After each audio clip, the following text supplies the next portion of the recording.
Bolehkah gaji besar menyelesaikan masalah kewangan kita?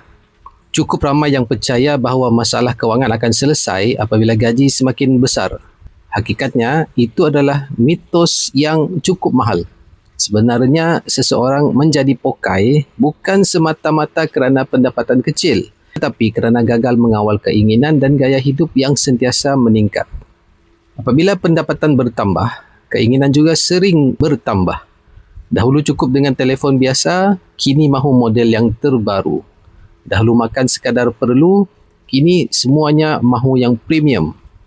Akhirnya, walaupun gaji naik berkali ganda, keadaan kewangan tetap terasa sempit setiap kali masuk pertengahan bulan. Perbezaan utama antara individu yang stabil kewangannya dengan mereka yang sentiasa tidak cukup duit ialah disiplin. Orang yang benar-benar mahu keluar daripada kitaran pokai akan mendahulukan simpanan sebaik sahaja menerima gaji. Sekurang-kurangnya 10% disimpan terlebih dahulu sebelum mula berbelanja menggunakan baki yang ada. Memang benar, orang yang rajin menyimpan juga kadang-kadang akan rasa sesak di pertengahan bulan. Namun bezanya, mereka ini masih mempunyai aset dan simpanan yang sedang berkembang. Inilah yang boleh dipanggil sebagai pokai berduit.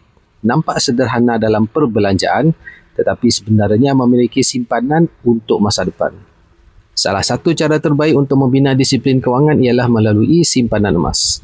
Emas tidak mudah dibelanjakan mengikut emosi. Nilainya mampu bertahan dalam jangka panjang dan membuatkan seseorang berfikir berkali-kali sebelum mengusik simpanan.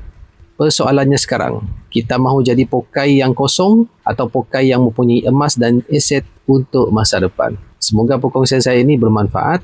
Sekiranya tuan-puan berminat untuk membuka tabungan akaun emas bersama Public Gold, boleh berhubung dengan saya, insyaAllah saya bantu.